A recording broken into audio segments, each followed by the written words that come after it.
Yo, what is up? I am Darth Dominus. And I am the entity, Soul King Grim. First of all, guys, we want to apologize for the little hiatus that we took. Look, it was the 4th of July, so we were out of town, spending time with the family. Yes, indeed. Just, a little bit of family quality time. Right, which we all need a break every now and then, right? Definitely. But today we are going to be talking about the things that we liked about a pretty recognizable character, pretty famous character, Anakin Skywalker. That's right, the chosen one himself. Alright, so if you don't mind, I can actually start this off. Go right ahead. So, one of the things that I loved about Anakin, starting from the beginning, in his first experience in Phantom Menace, was his initial bright-eyed view of the world. Yeah, he had a very interesting view. Right, which, in all honesty, despite his upbringing, because I don't know if you remember this, Grim, he was a slave. Him and his mom were slaves. Yeah, I remember. And he had what's the second way? He had the Jesus effect, being born from the Force. That's one way of putting it, but He's, no, I agree with you, but it's just I wouldn't have thought to phrase it that way. That's interesting. Yeah. But one of the things that I liked about his character was the fact, at least from episodes 1 and 2, right? Mm-hmm. He had this optimism about the world before actually joining the Jedi. Yeah. He had this bright and like you said, optimistic view of everything. Definitely. And his goal in life, even though he became a Jedi, if you remember, his goal in life was to be a pod racer, which is basically like a street racer. Yeah, which is very interesting. Yeah. Very interesting goal. That and to be a pilot, which, if you guys don't know, he was actually named that he was the best as starfighter pilot that the Jedi, that the Galactic Republic had. Yeah, I do remember that. He was an overall interesting character, again, with a very different goal. Oh yeah. From most Jedi. Oh yeah. I also liked his rebellious-ish nature, where he kind of went against the grain on certain things. Yeah, okay, I can agree with that. There's this one scene in the Clone Wars, the cartoon, not Attack of the Clones, that I loved, and it's kind of dark, but if you understand the true meaning behind it, it makes a lot of sense. So, when in our last video, in our last 2 episodes, we were talking about Obi-Wan Kenobi, Mm-hmm. and do you remember when I was saying, as far as when the Duchess died, he was tempted to kill, but Anakin ended up doing it? Yeah. So I loved that scene for Anakin for the simple fact of he knew that Obi-Wan wanted this man dead, but because of the fact that Obi-Wan was so embedded in the Jedi code, he knew he couldn't do it. Yep. And being that Obi-Wan was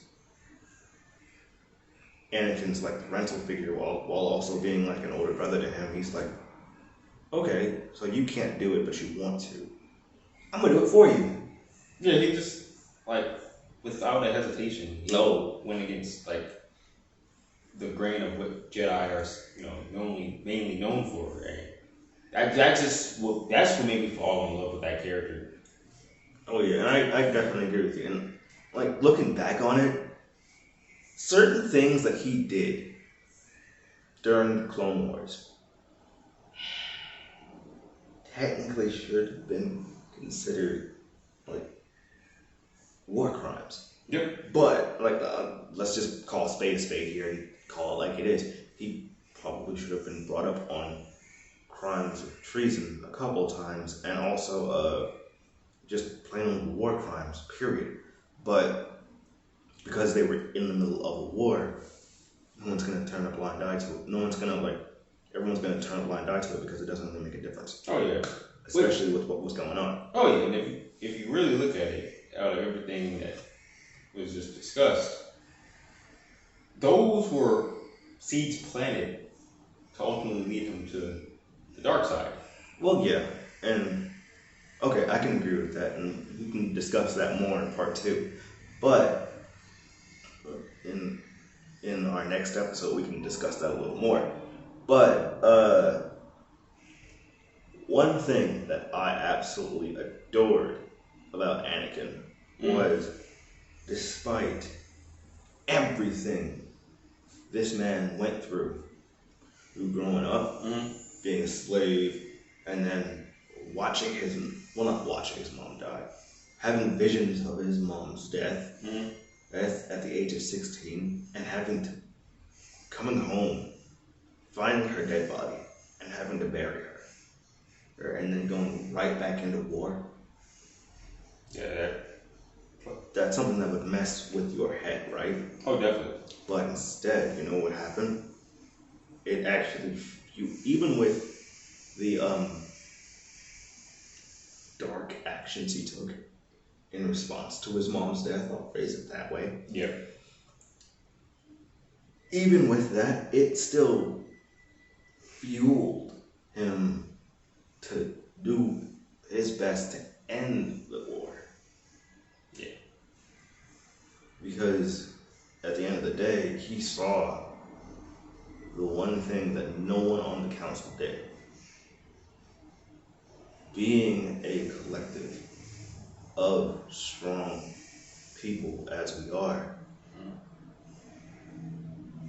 And, okay, I'm gonna quote a character from a different franchise here when I say this. Being as strong as we are, being a strong group of people that we are, we invite conflict.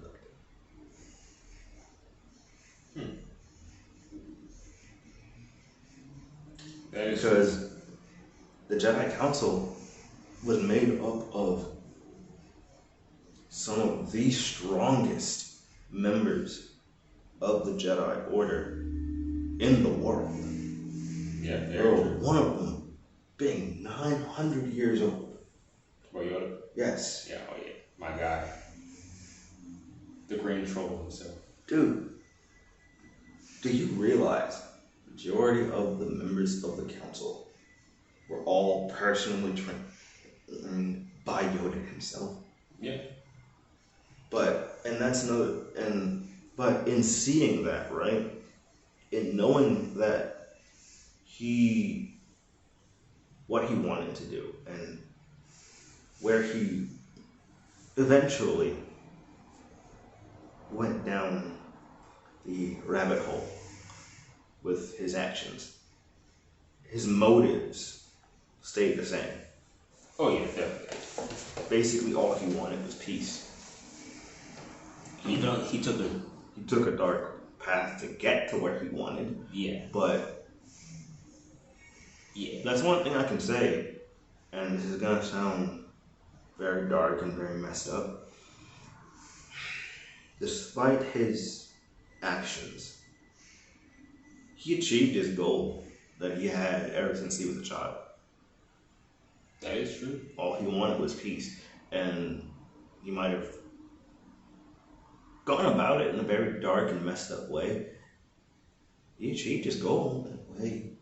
Well, did he really get peace?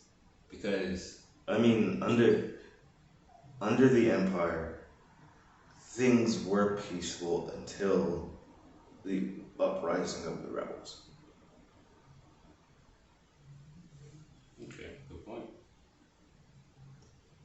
until the rebels reared their head in Rogue One, when things were peaceful. I mean, he and Palpatine were ruling by fear, but yeah, I wouldn't things were peaceful as far as like no confrontations were happening and no conflict. But well, I wouldn't really call that peace if you're ruling by fear. I consider peace as there are no intermediate conflicts. Okay. So by that definition, there was peace. Okay. But another thing that I liked about Anakin's character was the fact that when he turned back from being Darth Vader to Anakin, right before he died, and it took me watching the scene of his death 3, maybe 4 times. Right before when he died, after Luke took off his mask, do you remember the first words he spoke to his son when he was looking at him with his real face? It's been a minute, but didn't he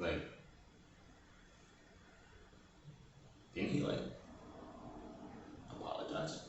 Yes, literally, his first words after he took off his mask were, "Luke, my son, I am sorry." Not just for taking his hand, but for everything he's ever done wrong as Darth Vader. He was apologizing for it.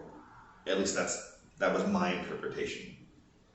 I can see that, especially given that he, looking back on everything, he regretted. Oh yeah. A lot of things that he did, a lot of choices that he made. At the end of the day, like, he fulfilled the prophecy of saving the world from the evil Sith. I mean, when I put that in quotes, he did. The prophecies was stated that he would bring balance to the Force, which he did by there was an imbalance in the Force by there being way too much dark and too much light. So to bring in things to an equal middle, get rid of the Jedi, and also get rid of the 2 Sith that were controlling everything. And by his time, those 2 people were himself and Palpatine. I put that in quotations because a particular movie I think ruined that for me. Okay, no, as soon as you said that, I get where you're going. I understand where you're going now. And we can get to that We can get to that in another video. But he quote unquote saved the world. I don't count those 3 movies as canon. Honestly, I don't. Myself personally, I don't want to, but at this point, they kind of are ish, kind of, sort of. Until they decide to put a statement out there saying, "Oh, these 3 aren't canon." Yeah. But I get what you mean. But overall, he's a very complex character. I'm a huge fan of complex characters. I don't like paper cut vanilla characters. I like characters with complexity, and he's definitely one of those characters that have a great amount of complexity that made me a fan, not only as Anakin but also as Darth Vader. So, question for you, Grim. If you had to pick one, just one, what is your favorite Anakin scene? My favorite from Anakin the entire franchise. Excuse me, sorry. My favorite Anakin scene. This might be a little dark, but like when excuse me. It was when he made his way to the Jedi Temple. Fuck. Are you talking about the scene that I think you're talking about? Yeah. When he Fuck. When he, when he took on the role of Darth Vader.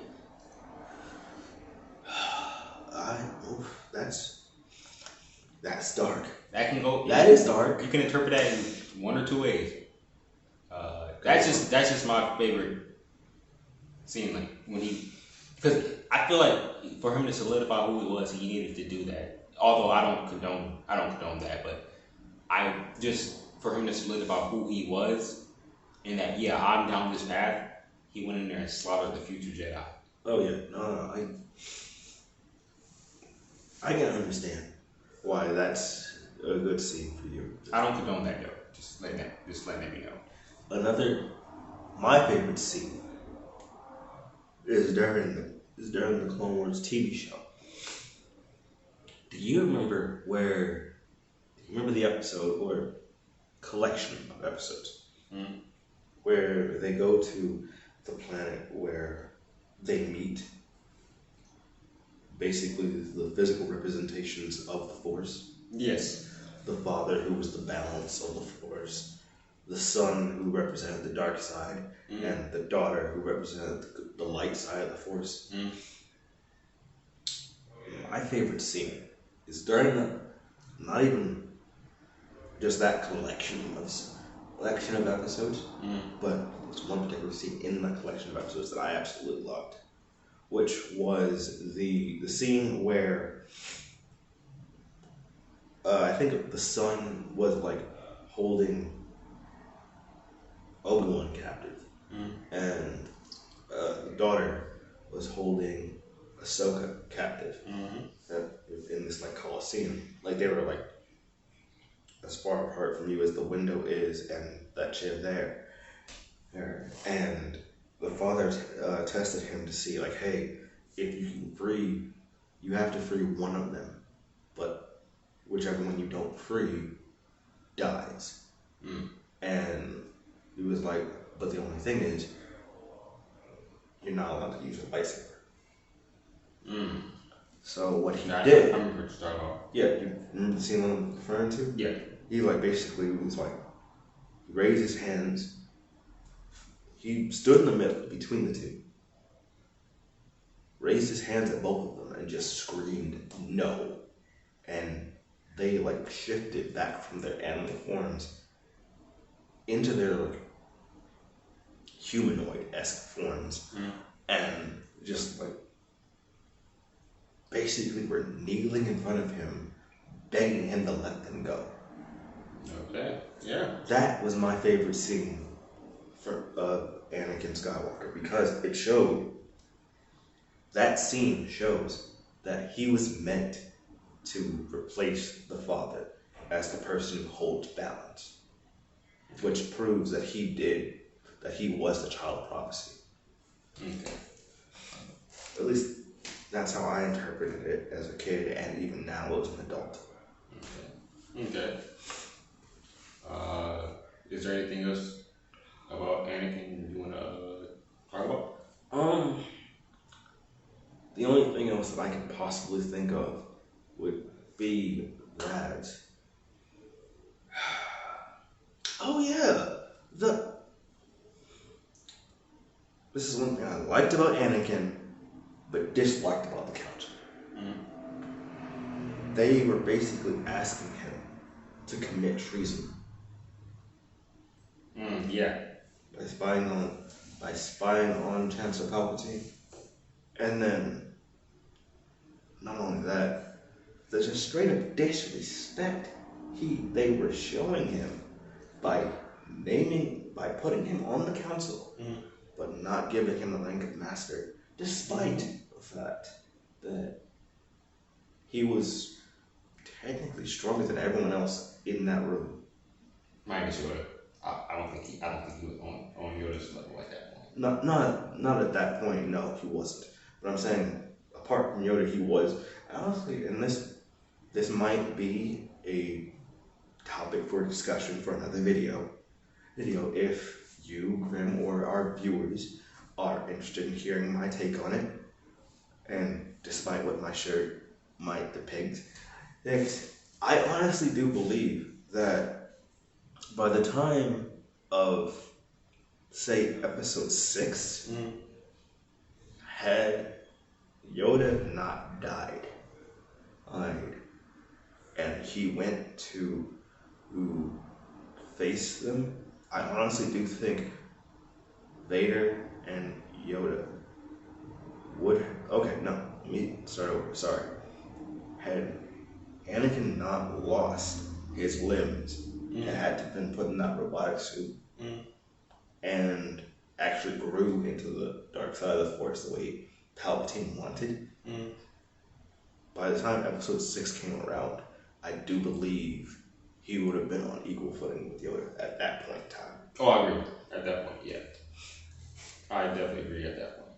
But again, if you guys want to see us have a discussion about that, or just want to have a one-on-one conversation about that with me, drop your comments down below, and I'll be happy to answer them for you. And same here. Until then, we will talk. In our next video, we will be talking about things we disliked about Anakin as well. But until then, this is WeAreDeathStar. I am Darth Dominus. And I am Darth Grim. See you guys later. Peace.